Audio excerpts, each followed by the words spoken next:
So, kita selalu cakap tentang penyimpan emas yang berilmu. Apa itu penyimpan emas yang berilmu sebenarnya? Takrif mudah ialah penyimpan emas yang tahu ilmu tentang emas, mendalami tentang emas, at least membaca 10 buah buku tentang emas.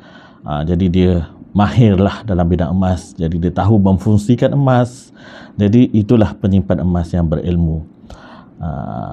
Pelbagai peringkat lah, sama ada dia penyimpan, pelabur ataupun dia seorang peniaga emas. Jadi itu penyimpan emas yang berilmu. Saya nak lajakkan ataupun nak ke depan, nak mendalami lagi takrif penyimpan emas yang berilmu ni. Bagi saya, penyimpan emas yang berilmu, dia bukan sahaja simpan emas untuk dirinya sendiri. Ya, sebab kita dah berilmu tentang emas dan sewajarnya dan menjadi kewajipan bagi kita untuk sharing the knowledge, sharing ilmu itu kepada orang ramai. So, kita dah tahu manfaat simpanan emas, kita dah sendiri melaluinya, melalui experience, real experience diri sendiri. Jadi takkanlah kita sendiri-sendiri tahu senyap-senyap. Tak boleh macam tu. Nabi kata pun kan, sampaikanlah daripada aku walaupun satu ayat.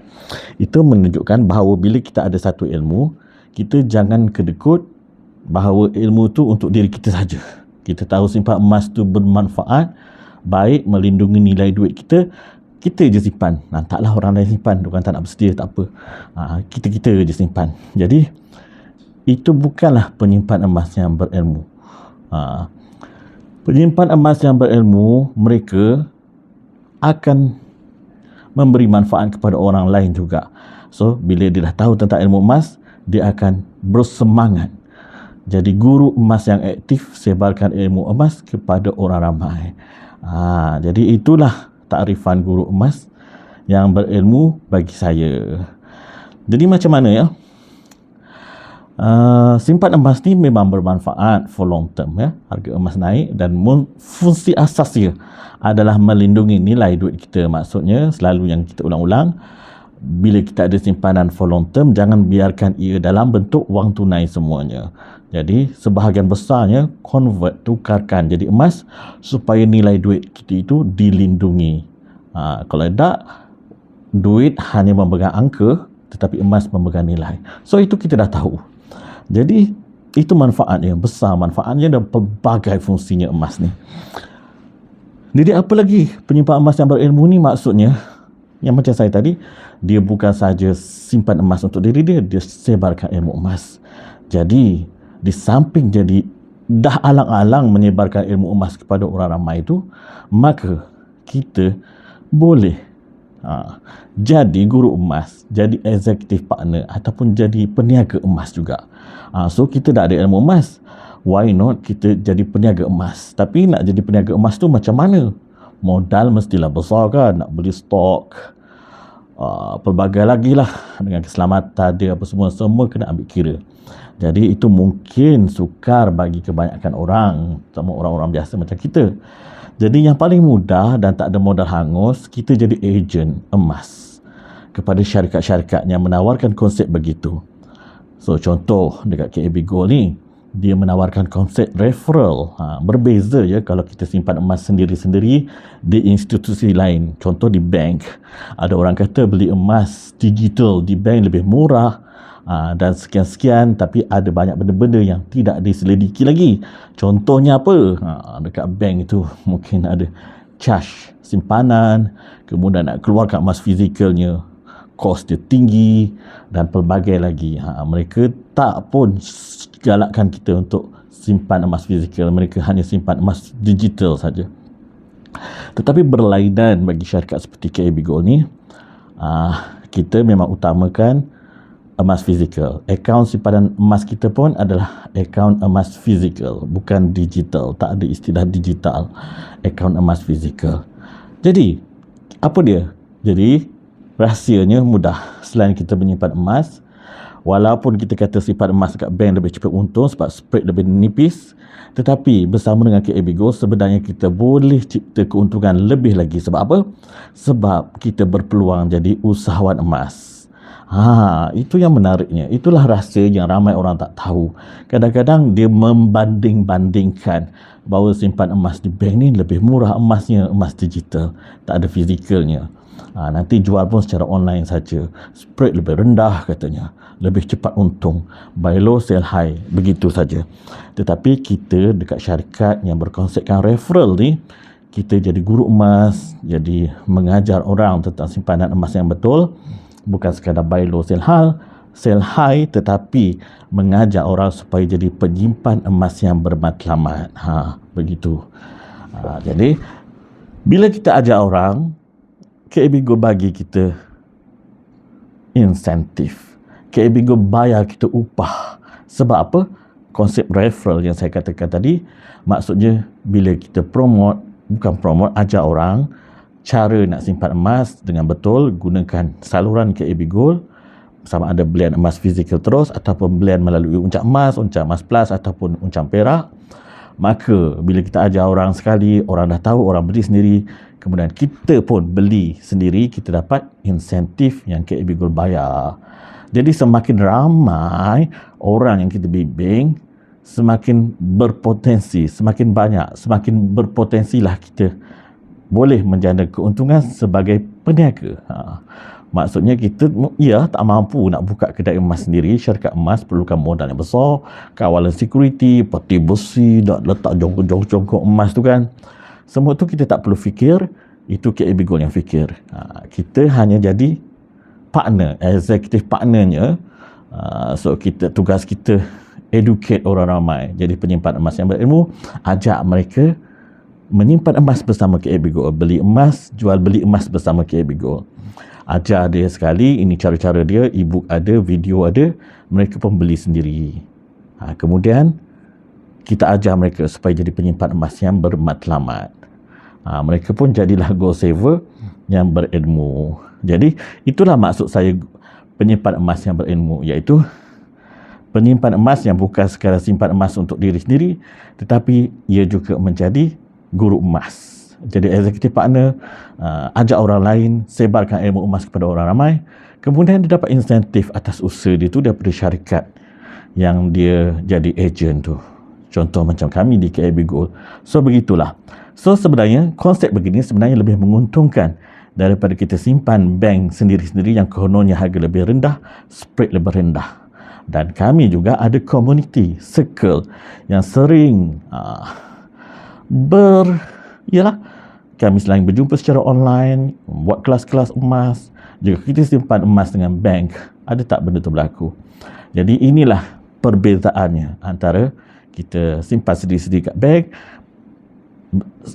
berbanding dengan kita simpan emas bersama dengan syarikat seperti KAB Gold ini yang menawarkan peluang untuk kita menjadi partnernya, menjadi sebahagian daripada ejennya, menjadi sebahagian daripada usahawannya. Itulah menariknya. Tak perlu simpan stok tuan-puan, tak perlu COD, tak perlu, itu semua kerja KAB Gold. Kerja kita hanya sebarkan ilmu emas, educate orang ramai supaya menyimpan emas dengan betul bersama dengan KAB Gold, maka kita dibayar dengan hasil usaha yang kita jalankan. Itu yang menariknya. Jadi tips dia apa? Satu, kita dapat manfaat sebagai penyimpan emas yang konsisten. Pertama, kita diajar dengan 4S, 4S. Jadi S pertama adalah saving, tuan-tuan. Jadi konsisten menyimpan. Kita sendiri konsisten menyimpan setiap bulan. Tak kira lah berapa ikut kemampuan kita, sebab agak KAB Gold ni serendah RM50 pun boleh. Konsisten. Kalau macam saya, insya-Allah 1 gram setiap bulan daripada tahun 2020 lagi. Walaupun harga emas naik, alhamdulillah masih mampu beli 1 gram 1 bulan. Jadi kita konsisten. Ini kategori kita sebagai penyimpan emas. Yang kedua, schooling. Maksud schooling, S yang kedua adalah schooling. Maksudnya belajar setiap minggu secara percuma. KAB Gold dia bukan setiap minggu, malah dikatakan setiap hari ada ilmu emas yang dijalankan oleh empire masing-masing. Kemudian yang HQ KAB Gold anjurkan juga secara online. Setiap bulan ada kelas fizikal dan macam-macam lagi. So belajar, schooling. Kemudian sharing. Dah kita ada ilmu emas, dah belajar tadi kan, schooling, maka kita sharing lah. Kongsikan kebaikan simpanan emas kepada orang ramai. Kemudian scale up. Kita bina pendapatan pasif bersama. Bila kita dah sharing, saya dah sharing ilmu emas kepada orang ramai, saya juga nak mereka, selain daripada mereka simpan emas, saya nak mereka juga boleh menjana pendapatan pasif seperti saya. Jadi executive partner seperti saya bangunkan mereka. Syukur Alhamdulillah di samping saya telah membangunkan beberapa orang. Tahun ini baru pergi Pulau Pukok tu, saya berjaya membawa 2 orang saya punya executive partner tim saya pergi bersama, yang ditaja sepenuhnya oleh KAB Gold. So maknanya apa? Inilah maknanya skill up.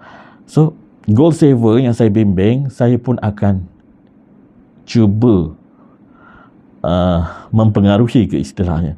Yalah, kita boleh katakan dia macam tu, cuba meyakinkan dia supaya jadi guru emas seperti saya. Supaya apa? Supaya dia dapat manfaat berganda seperti saya. Apa manfaat bergandanya? Manfaat pertama, dia dah jadi penyimpan emas. 1, dapat manfaat sebagai penyimpan emas. Kedua, dia dapat manfaat sebagai guru emas dan dia dapat jana income pasif. So dia dapat manfaat berganda. Selain daripada simpan emas, keuntungan dan manfaat simpan emas, dia juga dapat keuntungan sebagai usahawan emas, guru emas, dapat passive income begitu. Jadi itu yang menariknya tuan-puan, bila kita bersama dengan syarikat yang menawarkan konsep yang begini, iaitu konsep referral. Jadi itu dia 4S tadi, iaitu saving, konsisten menyimpan secara diri sendiri. Kemudian schooling, belajar tentang ilmu emas ni. Belajar ilmu emas ni ialah dia tak kita sentiasalah berada dalam gelas yang separuh kosong. Sentiasa belajar, gelas kita sentiasa separuh kosong supaya ada ilmu yang boleh dimasuk lagi. So bila dah schooling, bila kita dah belajar, kemudian kita sharing. Kita sharing ilmu emas kepada orang ramai. Lepas kita sharing, S yang keempat tu S scale up. Maknanya kita dah bimbing, kita dah daftarkan orang supaya dia beli emas bersama KAB Gold, simpan emas dengan KAB Gold dengan cara yang betul. Selain menyimpan, kita ajak mereka jadi executive partner seperti kita juga. Lalu mereka pun dapat bina pendapatan pasif, menjana income kedua. Jadi itulah dia kebaikan dan seronoknya bersama dengan KAB Gold ni, berbanding kita simpan emas seorang-seorang dekat kita beli emas kat bank-bank lah apa semua. Jadi kita tak bertindak menyebarkan ilmu emas. Kalau kita bertindak pun, kita share kat orang, kita promote, dekat sini lagi murah lah ni dia punya ni apa semua ni, lebih cepat untung lah ni emas digital bank sekian-sekian. Kita pun ajak orang pun pergilah buka akaun dan beli emas kat situ. So bank itu bagi apa kat tuan-puan? So berfikirlah sejenak supaya kita jadi lebih cerdik. So jadi bukan setakat untung simpan emas yang sikit-sikit tu, tetapi kita boleh menjadi keuntungan sebagai sebahagian partner daripada syarikat. Makanya kita menyimpan emas, kita juga menjadi usahawan emas. Jadi istilah dia adalah simpan emas sikit-sikit, lama-lama jadi bukit, dan strategi usahawan emas. Kita buat dua-dua, kita dapat manfaat berganda, dan itu lebih cepat memberi keuntungan kepada kita. Jadi pada saya, takrif penyimpan emas yang berilmu itu adalah ini dah, iaitu jadi penyimpan emas dan jadi peniaga emas. Sebarkan ilmu emas, jadi penyimpan emas, jadi guru emas, jadi peniaga emas. Sebarkan ilmu emas kepada orang ramai dan kita dapat manfaat berganda. Dan sepanjang saya 5 tahun ini, tak ada seorang pun yang saya bimbing cemuh saya ataupun kecam saya. Ramai yang ucap terima kasih sebab mereka terasa manfaatnya. Harga emas tahun lepas naik 50%. Ramai orang terima kasih Encik Fauzi, terima kasih Tuan Fauzi sebab yakinkan saya supaya menyimpan emas. Ada yang boleh selesaikan hutang kereta lebih awal dengan emas. Ada yang berjaya buat rumah dekat atas tanah dia hasil daripada simpanan emas dia. Ada yang boleh pergi haji. Macam-macam tuan-puan. Ada yang boleh langsangkan hutang lebih cepat, dan penyimpan emas bimbingan saya pelbagai latar. Adalah yang marhain ada, saya tak mengira bulu, semua saya layan dengan sebaiknya. Ada staf-staf sokongan bawah-bawah, cleaner ada, security guard ada, kemudian adalah doktor-doktor PhD, doktor perubatan, lawyer, usahawan juga, dan pelbagai rencang, pelbagai latar belakang. Saya layan semuanya. Ada entah Mak Datin mana, entah setiap kali beli-beli, Cik Fazli saya dah beli 10 dinar, Cik Fazli saya dah beli ni untuk anak saya 10 dinar, Alhamdulillah. So, saya inilah yang memberi satu kesyukuran dan sangat happy. Lagi happy jika saya dapat meyakinkan anak-anak muda untuk mula menyimpan emas. Itu lagi satu kesyukuran yang saya sangat-sangat saya tak tahu nak cakap apa, speechless. Sepanjang 5 tahun inilah pengalaman dia. Jadi tuan-puan, jadilah penyimpan emas berilmu. Mari bersama-sama dengan saya, insya-Allah saya akan bimbing sebaiknya. Tuan-puan boleh boleh mula sebagai penyimpan emas. So daftar percuma sahaja, klik link di bawah, ataupun dekat mana-mana yang ada dekat media sosial saya ni, dan juga dekat YouTube. Ataupun boleh WhatsApp saya dulu, boleh PM tepi, boleh sembang-sembang, boleh join Telegram Nota Emas saya. Join je dulu, tak daftar emas pun tak apa. Baca, tekuni sebelum tidur, boleh baca nota-nota emas saya, video-video yang saya sertakan dalam channel Telegram itu. Semoga bermanfaat. Jadi tahun 2026 ni saya cerita azam emas tahun 2026 dalam konteks emas Fauzi Sabri ni. So mulakanlah journey indah tuan-puan sebagai penyimpan emas yang berilmu. Apa maksud penyimpan emas yang berilmu? Seperti yang telah saya terangkan tadi. Simpan emas dan jadi guru emas, jadi usahawan emas. Jadi itulah dia maksud penyimpan emas yang berilmu. Di situ kita dapat manfaat berganda. Sebarkan kebaikan, simpanan emas kepada orang ramai. Jadi itu saja, sekian daripada saya. Jangan lupa saksikan konti emas Fauzi Sabri setiap hari Isnin malam Selasa. Saya tak sure minggu ni sempat ke tak. Minggu ni kita akan ulang balik tajuk 5 sebab peniaga perlu simpan emas. Sebab minggu lepas ada technical problem. Okey tuan-puan, selamat jumpa lagi. Dan jom jangan takut simpan emas. Sesiapa yang pernah kena scam dengan emas, jangan fobia. Bersama dengan KAB Gold, insya-Allah tak kena scam. Kami dah 5 tahun. Beli emas dapat emas, jual emas dapat duit balik. Okey. Yang pernah kena scam emas, belajarlah simpan emas dengan betul dengan kami. Beli emas dapat emas, tak perlu ganda-ganda. Itu merepek. Beli emas, jangan habiskan duit gaji kita. Beli emas dengan 10% daripada gaji ke 5% cukup, sikit-sikit secara konsisten. Janganlah ikut orang gila yang ajar kita supaya habiskan duit gaji beli emas, lepas tu pergi gadai emas. Jangan. Itu topik lain lah, malas saya nak cerita kat sini. Jadi kita jumpa lagi. InsyaAllah saya akan selalu share benda ni secara dalam bentuk video. Saya akan banyakkan buat konten selain daripada tulis-tulis tu, catatan coretan. Mungkin konten dalam bentuk video lebih ramai orang dapat manfaatnya. So berapa minit ni? 18 minit juga. Saya nak cakap pendek tetapi jadi panjang. Okey, bye bye. Assalamualaikum.